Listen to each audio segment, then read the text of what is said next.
안녕하세요. 최현준 의원입니다.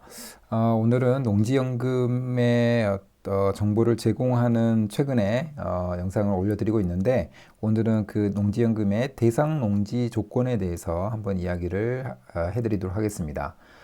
저희 영상을 많이 보시는 분들은 어떤 농지가 대상 농지인지는 일반적으로 많이 알고 계실 거라고 생각이 드는데, 뭐 처음 보시는 분들도 계실 거고, 한 번 정도는 더 정리를 해서 리마인드를 해 나가면 더 좋을 거라고 생각이 돼서 한번 영상을 제작을 해봤습니다.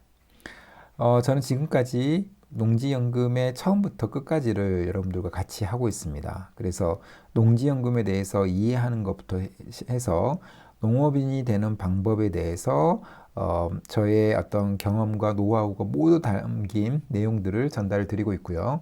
그 다음에 이 토지 경매를 이용을 해서 싸게 농지를 매입하는 방법에 대해서도 굉장히 자세하게 설명을 드리고 함께 공부를 해가고 있습니다. 그 다음에 물론 이런 정보들과 함께 기본이 되는 어떤 토지에 대한 기본적인 공부, 그 다음에 농지에 대한 공부도 같이 해가고 있기 때문에 이런 부분들은 필수적으로 좀 갖춰야 되는 부분이고요. 그 다음에 어떤 물건을 볼 때 어떤 식으로 분석을 해가는지에 대해서도 기존의 물건 분석 영상을 통해서 충분히 자세하게 설명을 드리고 있기 때문에 저와 함께 만약 해 간다면 쉽게 농지연금도 어렵지 않게 준비를 해 나갈 수 있다라고 저는 생각을 합니다. 최근에 저에게 연락을 주셔가지고 어, 굉장히 많이 성장해 가는 분들이 많이 생겨나고 계시고 실제로 뭐 싼 농지를 매입을 해서 지금 만약에 2년 후에 매입한 다음에 2년 후에 우리가 농지연금에 신청할 수 있기 때문에 2년 후에 농지연금을 신청한다고 해도 약간 1억 7천 정도의 이득이 생길 수 있는 농지를 낙찰받으신 분도 계십니다. 그래서 그분들은 이런 토지 공부부터 시작한 분들이긴 한데 이런 공부부터 해서 저와 함께 어떤 물건을 찾고 물건을 분석하고 농업인이 되는 조건을 갖추고 그 다음에 입찰까지 하고 어떤 임장에서 우리가 확인해야 되는 부분도 공부하고 그래서 이런 부분을 다 갖추다 보니까 이제부터는 이제 스스로 농지를 찾고 분석을 할 수가 있습니다. 그래서 이런 한번 어떤 기본적으로 거쳐야 되는 과정들은 여러분들도 한번 쭉 한번 공부를 해보시고 필요한 부분이 있으면 저에게 한번 연락을 주셔서 같이 준비를 해 나가면 더 좋을 거라고 생각이 듭니다. 오늘 주제인 그 농지연금의 대상 농지에 대해서 한번 이야기를 해보도록 하겠습니다.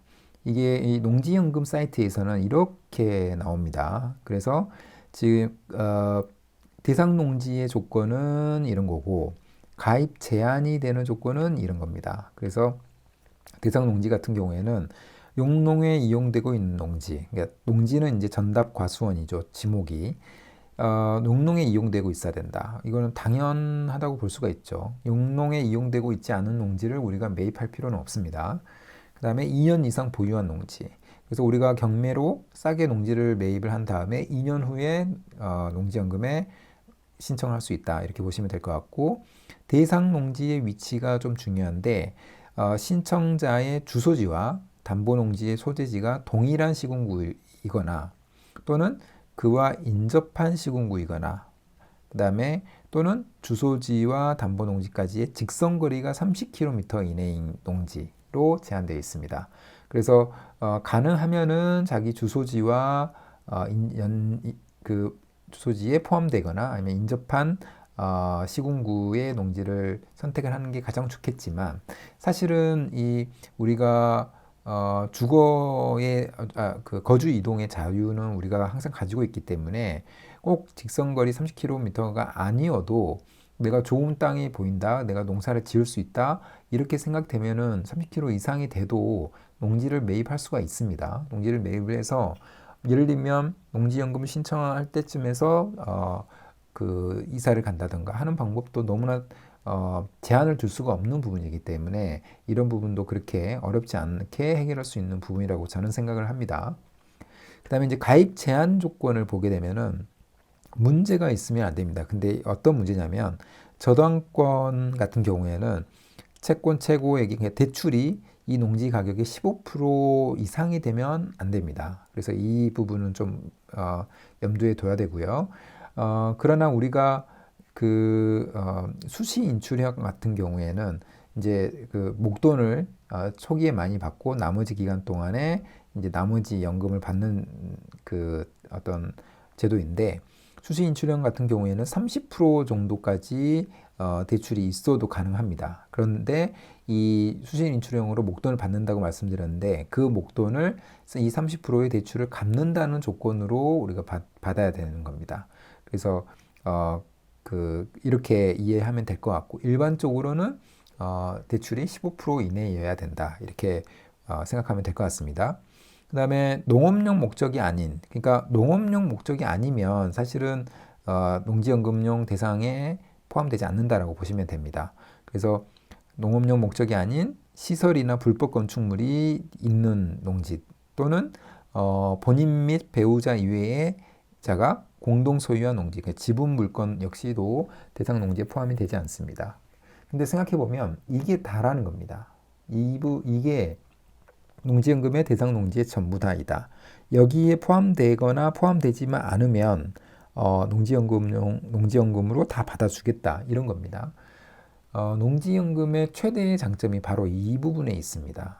예를 들면 농사만 지을 수 있는 특별한 문제가 있는 물건이 아니라면 농지연금용으로 토지를 어떻게 보면 팔 수 있다라는 겁니다. 우리가 일반적으로 토지는 정말 좋은데, 가격 상승이 계속해서 있고 너무나 좋은데 팔 수가 없어서 문제라고 생각을 하는데, 이 농지연금이야말로 이 토지의 출구 전략이 확실하게 되어질 수 있는 그런 장점이 있다는 겁니다. 그래서 그렇기 때문에 농지연금에 관심을 가져야 된다는 거고, 최근에 이 가입 제한 조건에 맹지가 포함이 되었습니다. 그래서 맹지 같은 경우에는 그 농지연금에 신청이 되지 않는데, 그러나 지적도상으로는 맹지여도 예를 들면 현황도로가 있거나, 그러니까 이제 어느 정도, 그러니까 차가 이동할 수 있는 현황도로가 있다면 지적도상으로 맹지여도 이런 농지연금에 포함이 된다, 대상 농지에 포함이 된다라고 보기 때문에 정말 어려운, 그러니까 정말 산속에 있는 맹지 이런 걸로는 하면 안 되고요. 이제는 어느 정도 현황도로가 있는, 그리고 차량이 이동이 가능한 그런 위치에 있는 농지가 농지연금용으로 신청할 수 있다, 이렇게 보시면 될 것 같습니다. 조금 더 까다로워졌다라고 생각을 해도 됩니다. 근데 앞으로도 조금 더 그럴 가능성이 있습니다. 왜냐하면 농지연금이 워낙 좋은 제도라는 걸 많은 사람들이 알고 있기 때문에 많은 사람들이 신청을 할 텐데, 실제로 농어촌 공사에서 농지를 실사를 가보니까 좀 용농하기가 좀 어렵거나 아니면 맹지이거나 이런 부분들이 계속해서 나오게 된다면은 어느 정도 가입에 대한 제한을 둘 가능성이 크기 때문에 저는 지금까지 어느 정도 현황도로 정도는 있는 그런 물건들을 계속해서 말씀을 드리고 있거나, 아니면 농업진흥구역처럼 농사를 짓는데 전혀 문제가 없는 이런 농지 중심으로 물건을 분석을 해드리고 있는데, 이런 식으로 적어도 농사 짓는데 문제가 되지 않는 그런 토지를 잡아야 된다, 이렇게 보면 될 것 같습니다.